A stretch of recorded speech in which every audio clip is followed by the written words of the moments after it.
Hey everyone, Gas Mask Guys here, and I am back. It's been a while. I apologize that I've been gone for so long, but today we're going to be going over an interesting thing. We're going to go over the Gp-5 Gas Mask Kit Mask.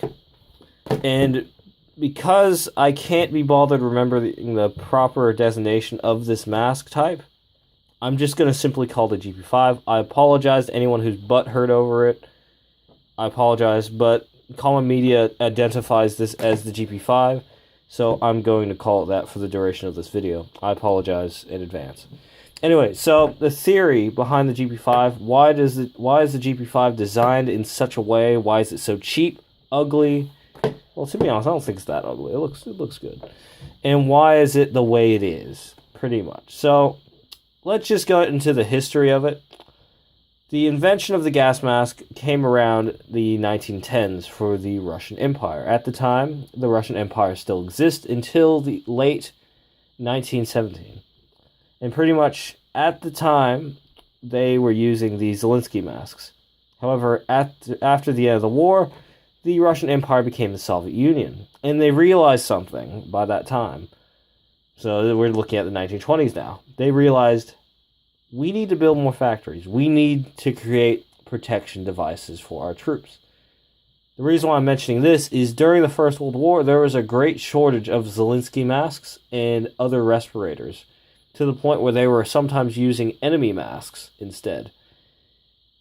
And, of course, the last thing you want is your people not having enough gas masks for, let's say, defense purposes. So, therefore, they came out with masks such like this. They came out with cheap designs that could be mass-produced within days. So, let's look at the Gp-5. Gp-5 is perfect example of what they wanted. So, as you see, it's a simple rubber hood that's pretty much made of very, very cheap rubber. Cheap glass lens. Very cheap. I think this is tin or aluminum rims. Some minor steel to create the exhale intake valve. So yeah, it's a very simple design, and pretty much the main reason why the Russians, and sorry, I apologize, the Soviet Union wanted this is because they needed something simple. Something that would still get the job done, but could be mass-produced in huge numbers. It's kind of like the AK-47 and the Mosin Nagant. They wanted to create tons of it as quickly as possible. And the Gp-5 is a perfect example. Currently today, we're looking at least, I would say, I could almost say there's at least 1 billion Gp-5s out there now. Though I do not know the proper numbers, as the Soviet Union don't have any documentation regarding to this. I'm just going to say there were a lot of Gp-5s out there, and they're still being sold today at very cheap prices. And I will have to say, the Gp-5 is serving its purpose as a very simple mask to use by just about anyone. And that's another thing the Russians wanted. They wanted a mask simple to use that you could just put on your face and it would most likely protect you. Now, a good example of this we're currently looking at is most rioters around the world use the Gp-5 as a defense mask. Also, it is effective against dust, storms, sandstorms. It's still useful against tear gas, and let's say if you're into agriculture, it will protect you from most poisons. So the mask still has its uses, which is more than what the Soviet Union wanted when they first invented this mask. Now, the very first invention of this mask came during the Second World War. Though I forget the proper designation of it, I think it's the SM-1. I think that is the name of the mask. I apologize if I'm incorrect. I should really brush up on my history. But yeah, pretty much this mask type. Now, for anyone who's selling this mask, no, this did not come from the Second World War.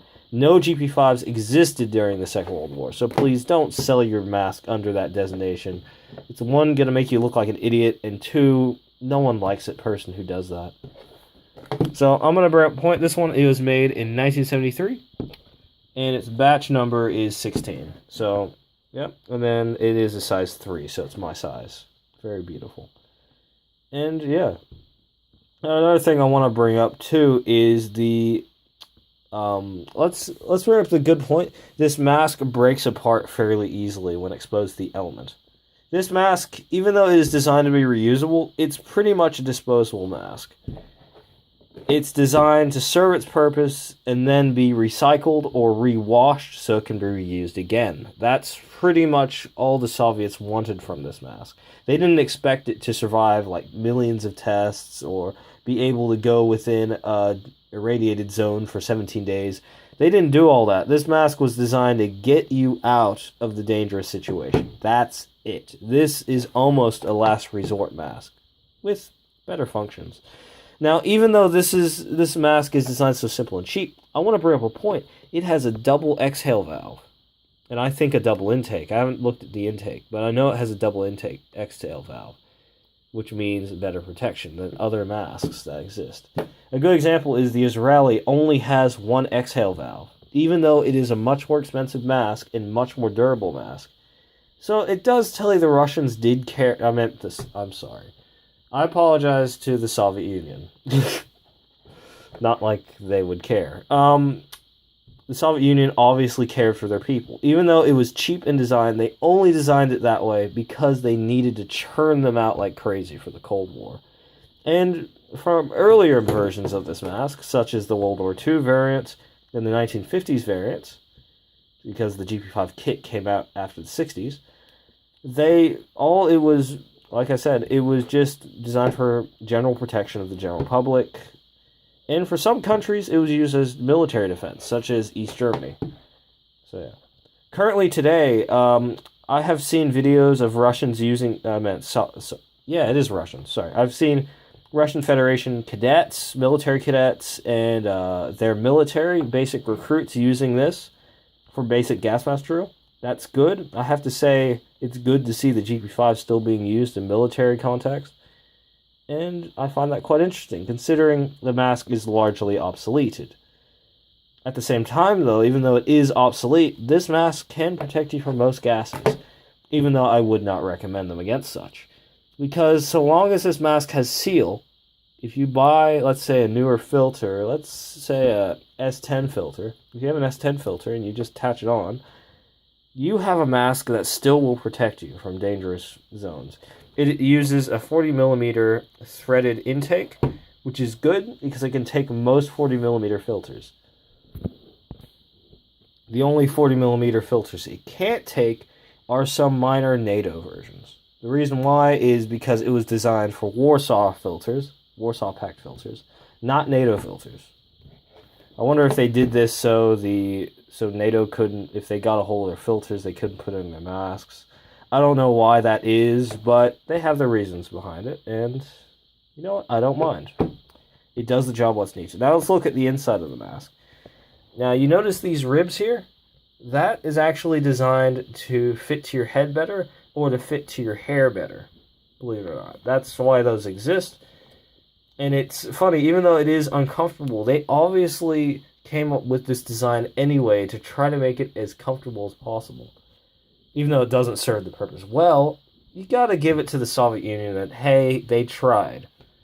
And here you go, here's the ear placement. You put your ears in there, if you have ears. And then inside the mask. Now let's look inside the mask.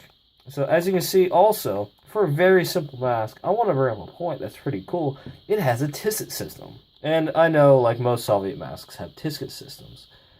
But still, that helps you, that keeps you from fogging up your mask so much.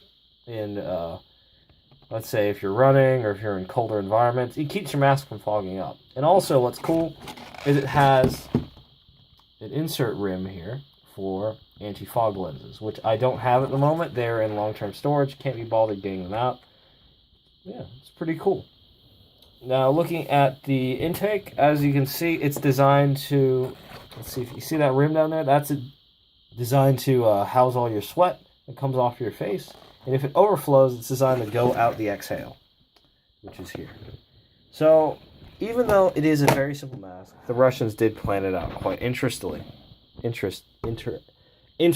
I can't even, I'm sorry, my tongue's not working. I'm still a bit unwell. And, yeah. Anyway, that's just me going over Gp-5 history, kind of the theory behind it, I guess. I don't know. I guess this is just a rant. I might even call that, about the Gp-5. I hope you guys enjoyed this video. It's kind of off the fly, it's off the go, but I think you'll enjoy it. It's a bit of something. Yeah. Anyway, I hope you guys enjoyed this video. I want to do a quick explanation of where I've been and why I've been gone for so long. I apologize for being gone. I've been busy with exams. I've been sick. I've been down with work. It's been a bit hectic for me. So I've been pretty busy. I apologize that I've been gone for a while. I'm going to come back and keep doing these videos that you love so much. I've just been busy. So yeah. Anyway, thank you guys for subscribing. Thank you guys for being here for me. Anyway, I hope you guys enjoyed this video, and I'll see you guys later.